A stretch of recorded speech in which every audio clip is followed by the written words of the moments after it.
あかりと米の奇跡の物語。昔々、スラム街の片隅にあかりと米という2人の若者が住んでいました。彼らは幼い頃からの友人で、いつも一緒に困難を乗り越えてきました。あかりと米はスラム街の狭い路地で育ちました。彼らは幼い頃からお互いを支え合い、時には一緒に空き缶を集めて小銭を稼いだり、近所の人々の手伝いをして食べ物を分けてもらったりしていました。2人の絆は困難な環境の中でますます強くなっていきました。あかりは幼い頃、母親を病気で亡くしていました。その時から彼女は家族を支えるために強く生きなければなりませんでした。一方、米は父親から大工の技術を学び、手先が器用であることを自慢していました。彼はいつか自分の工房を持つことを夢見ていました。しかし、彼らの生活は決して楽ではありませんでした。スラム街は狭い路地が入り組み、古びた建物が立ち並んでいました。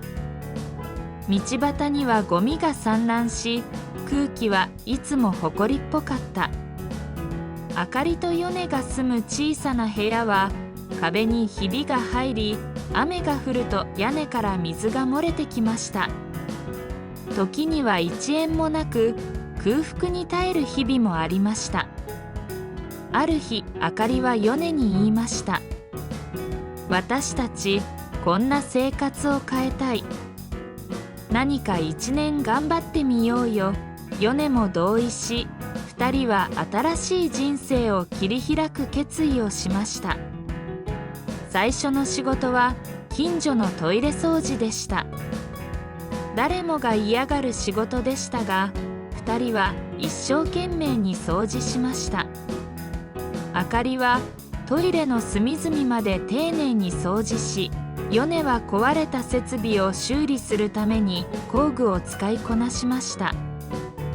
彼らの努力はすぐに評判となり、近所の人々から感謝の言葉をもらうようになりました。毎日汗を流しながらも笑顔を絶やさずに働き続けました。ある日、あかりはトイレ掃除中に古びた財布を見つけました。中を開けると驚くほどの大金が入っていました。あかりは一瞬、これで生活が楽になるかもしれないと考えましたが、すぐにその考えを振り払いました。米、これを警察に届けようと彼女は言いました。米もうなずき、足早に2人は財布を持って警察署へ向かいました。警察署での手続きが終わると、警察官は2人の誠実さを褒めました。この出来事はすぐに近所の人々に知れ渡り、あかりと米の評判はさらに高まりました。そんなある日、スラム地域の清掃が有名となり、彼らの働きぶりが大企業の社長の目に留まりました。あかりと米は他のボランティアと共に街をきれいにするために一生懸命働いていました。あかりはゴミを拾い集め、米は落書きを消すために壁を磨きました。その姿を見た大企業の清掃担当者が彼らの努力を称賛し、地元の新聞に取り上げられました。さらにこの記事を読んだ大企業の社長が彼らに興味を持ち、直接連絡を取ってきました。君たちのような人材を探していたんだ。私の会社で働いてみないか。こうしてあかりと米は社長の会社で働くことになりました。最初に任されたのは書類整理や簡単なデータ入力といった小さな仕事でした。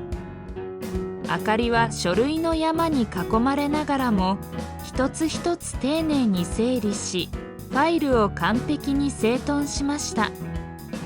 米はパソコンの前に座り、データ入力の効率を上げるために新しい方法を考案しました。彼は夜遅くまで残り、プログラムを改良し続けました。彼らの努力はすぐに認められ、上司から「君たちの仕事ぶりは素晴らしい」と称賛されました。次第に2人は重要なプロジェクトを任されるようになり、会社の中でその存在感を増していきました。ある日、重要なプレゼンテーションの準備を任された時、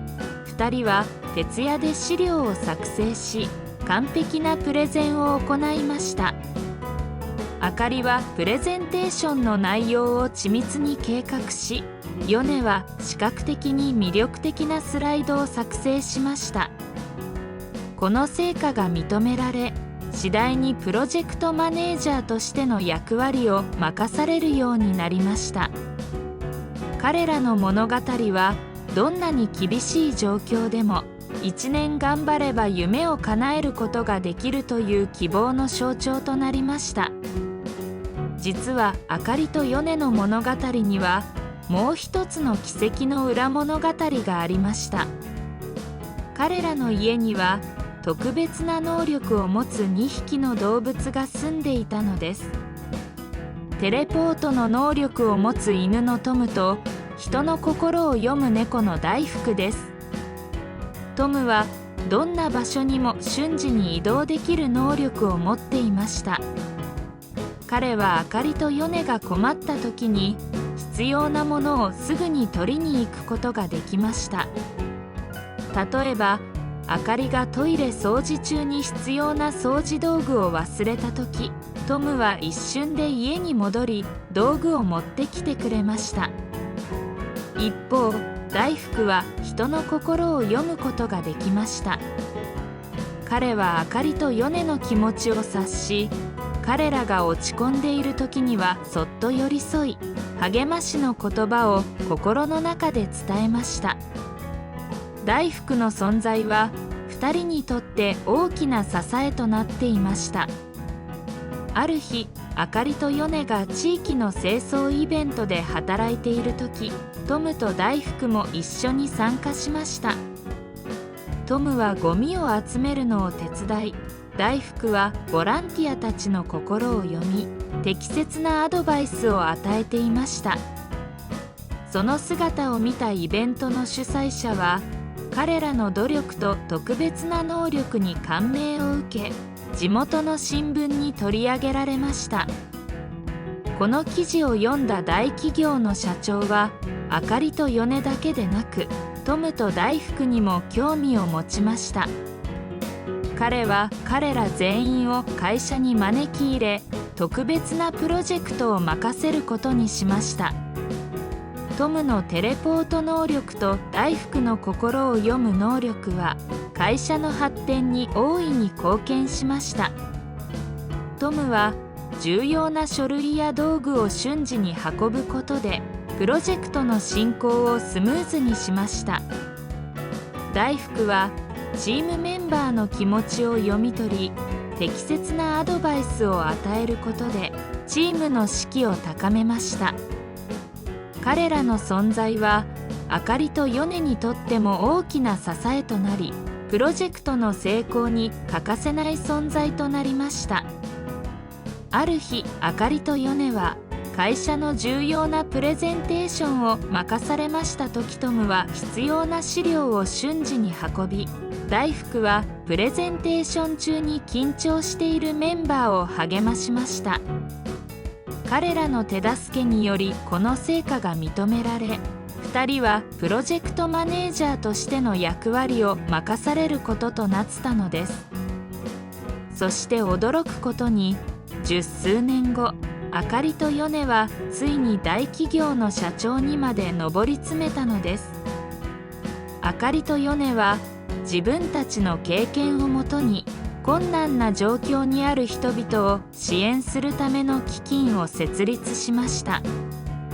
基金の設立記念イベントでは、彼らがどのようにして困難を乗り越えたかを語り、多くの人々が感動しました。あかりは涙ながらに、私たちがここまで来られたのは皆さんの支えがあったからですと語り、ヨネはこの飢饉を通じて私たちのように夢を追い続ける人々を支援したいと力強く宣言しました。イベントの最後にはスラム街の子どもたちに奨学金を授与し、未来への希望を示しました。子どもたちの目には希望の光が輝いていました。こうしてあかりとヨネ、そしてトムと大福の奇跡の物語はスラム街の人々に希望を与え続けました。